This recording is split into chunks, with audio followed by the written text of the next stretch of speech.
Ciao. Walking exhibit of the developments ahead of us. The greater and better world of tomorrow that we in... That's just strumming at you. Who is that? That's Monopop, I believe. Humming at you, strumming at you. Wow. Yeah. Nice poll. I'm a Monopop fan. Although I only have the one album. Yeah, it's fun to steal. The thing is, though, it's like one of the giants. You know, it's John Linnell. No, it's Flansburgh. It's John Flansburgh who writes half of the They Might Be Giant stuff, so I confuse what's a Monopuff song and what's a They Might Be Giant song anyway. Yeah, I think I probably do as well, and I probably don't even realize I'm doing it. Night Security. I can't remember it. See, that's one of them. I don't know which one. Anyway. Tom Merritt's here with us, everybody. Tom Merritt's here, talking about other songs that we know people did, but we're not sure who. No, I was going to get all fancy and talk about the picture of me with John Flansburgh. You stink. Can I tell you? All right, so here's the thing. When I got into radio, what my goal was, the thing that I wanted to do, and this was back when, I was actually in radio, my thing was like, you know what I could do? I could record, I could interview They Might Be Giants, and then I could quit. Like after that, I don't really care what happens. That would be fine. And so one time I'm standing at Tech TV Radio, place I used to work. I don't know if you know, because a lot of people who worked at Tech TV don't know they had radio. Oh, I was there too. Oh, found a wife. You used to host hours there. Yeah. So what's interesting is I was actually going to talk about your wife. So I'm standing around the office one day. I'm like, I just love They Might Be Giants. If there's a way that I could actually... If there's a way I could interview They Might Be Giants, that'd be great. And the next day, your lovely wife, who I'm not even sure you knew at the time, but your lovely wife says, right, you've got John Flansburgh next week at X time. I'm like, wow. And then I got to quit my job because that's it, right? Did she know that was a condition of this? No, she did not know that was a condition. But here's what's funny. Then he got bumped from his flight and ended up not making our recording. And she apologized. And she's like, I'm going to try to get him back. And then those bastards on the TV side got They Might Be Giants. Mm-hmm. And so when Eileen got back in touch with Flansburgh's people, he was like, yeah, no, we already did Tech TV. Mm-hmm. And that was it. Like, yeah, no, but yeah. Mm. And then ESPN Radio probably goes through the same thing. And then there was another time, probably so. And then there was another time I got in touch with their people and they were like, yeah, they listen to your show. They love your show. They want to do it, but they can't do it right now. And I actually wrote them back. I was like, they seriously listen to my show? And I never heard from them again. So I guess, honestly... Never call their bluff, yeah. They Might Be Giants is working to make sure that I never quit. That's what I'm going with. They're doing it for you, Ken. Yeah, I appreciate it. Well, no, they're not doing it for me. They're doing it for the people. Not the people who listen to They Might Be Giants. Or most of the people, now that I think about it, but we move on. There was a question that I was asking both macOS Ken Live listeners last week and every guest that was on this show last week, and it was born of something that happened the week before. And I'll tell you this, even though people have heard it, they haven't heard it in a few days now. Hopefully they won't be bored. Not last Friday, but the Friday before, I woke up and saw that Snoopy had taken over Apple.com. And I said to myself, when I started this show in 2006, it was obvious this was where we're headed. But that started me thinking about, okay, what's some of the cool stuff that's happened over the past 15 years? What's some of the stuff I would like to see? What's been a surprise from Apple over the past 15 years? And so I really had a lot of fun discussing that question with people. And so if you don't mind a little bit of a retread, I'm going to bring those questions to you. The reason we do 15 years is because macOS Ken started 15 years ago last month. Oh, congrats, man. Well, thanks. I appreciate that. So I'm looking at the time I've covered it, although it occurred to me, I was actually doing Inside Mac for about 6 months before that, so I could have made it 16 years, but then it's not my show, so no. Over the past 15 years, the three questions are... Well, no, the two questions for the past 15 years, what has wowed you that Apple has done? What has surprised you that Apple has done? And then we'll talk about what you want to see 15 years hence. Start with what's wowed you. The thing that wowed me the most, and I continue to like above the average index of the average technology fan, is the Apple TV. Really? Yeah. I'm sorry, hold on. Apple TV Plus or the Apple TV? No, the Apple TV device itself. Man, I have had so many answers from so many people and nobody has said that. I still have the original Apple TV. It's in a box now. Yeah. I remember where I was when they announced it. I remember ordering it the minute. I remember being excited that nobody else wanted it because I'm like, oh, unlike anything else from Apple, I can get it. I'm not like hammering away. When you say Apple TV, the original, the one that the Mac Mini. Oh, yeah. Wow. Okay. Mm-hmm. Wow. And then I assume you've been buying ever since. Yeah. So we have in the house 3 Apple TVs. One of which my wife got free from somewhere. I don't remember. And the other 2 we bought. I think all 3 are 4Ks. I have owned 2 other hockey puck Apple TVs in the past that I've given to friends to use. Mm-hmm. And I am one of the mutant humans who does not dislike the Apple TV remote. Mm-hmm. I like its interface so much better than Roku. My ding on Apple TV was always that it didn't have all of the services, and then it finally called peace with Amazon.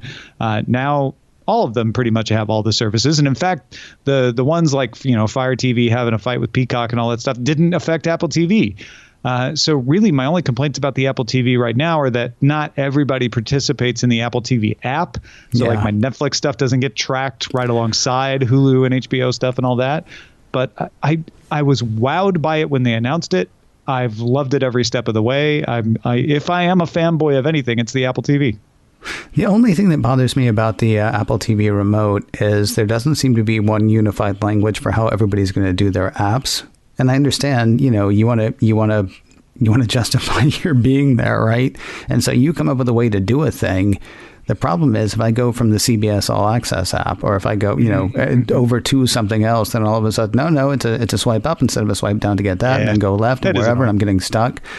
That's not a function of the remote, though. That's a function of, somebody deciding that their UI idea is the best UI idea that ever happened, I would think.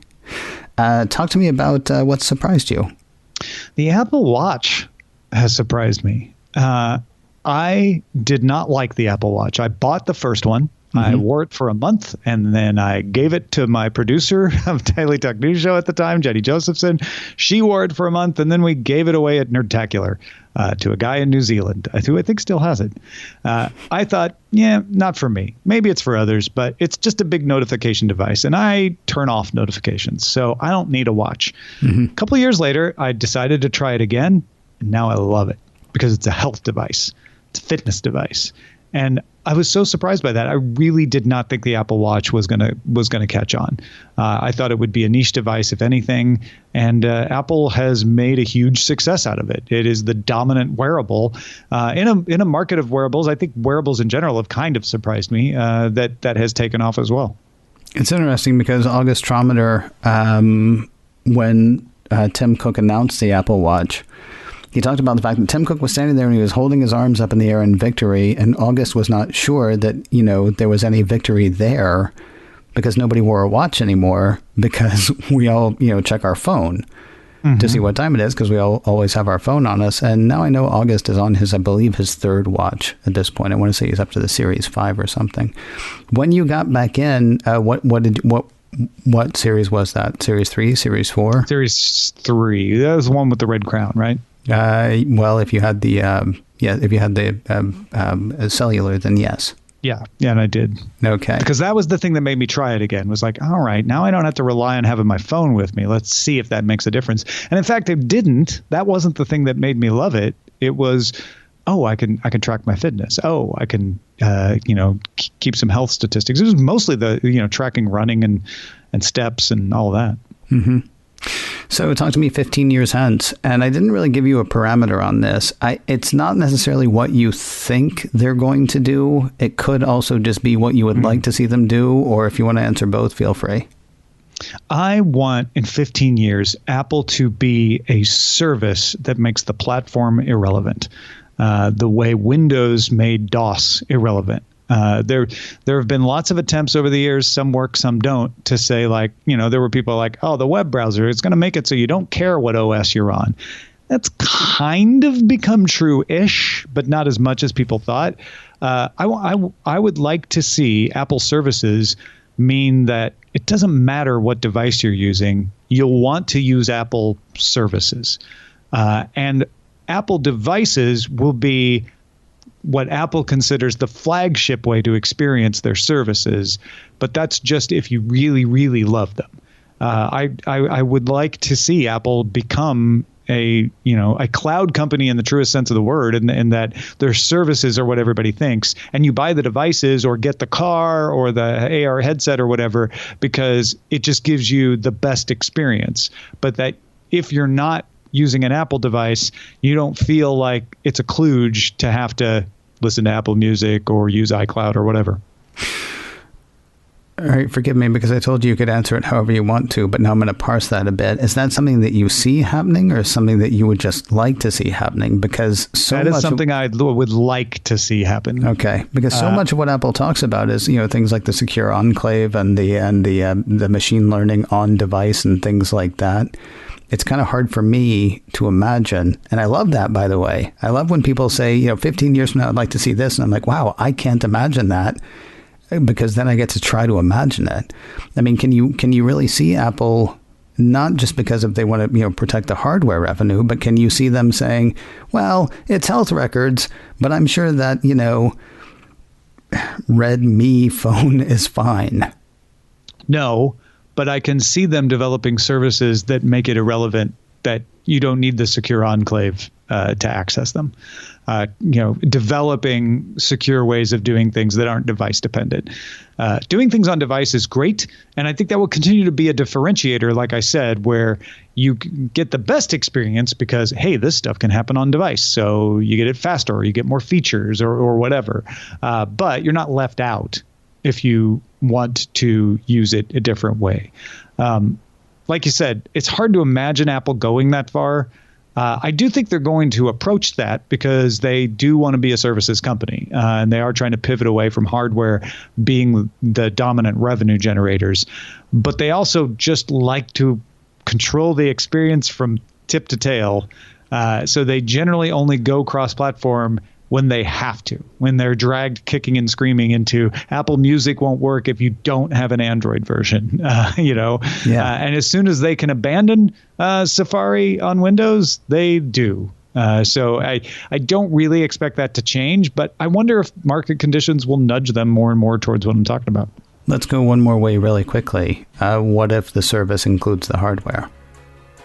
Maybe that's the Apple way to rationalize it, right? Is like, yes, it's a service. You're just buying a service and you get the hardware. That could be the genius move, right? And you pay to get better hardware. But if you're subscribing, you can just have, the iPhone 12. You want the iPhone 12 Pro, you got to pay a little more.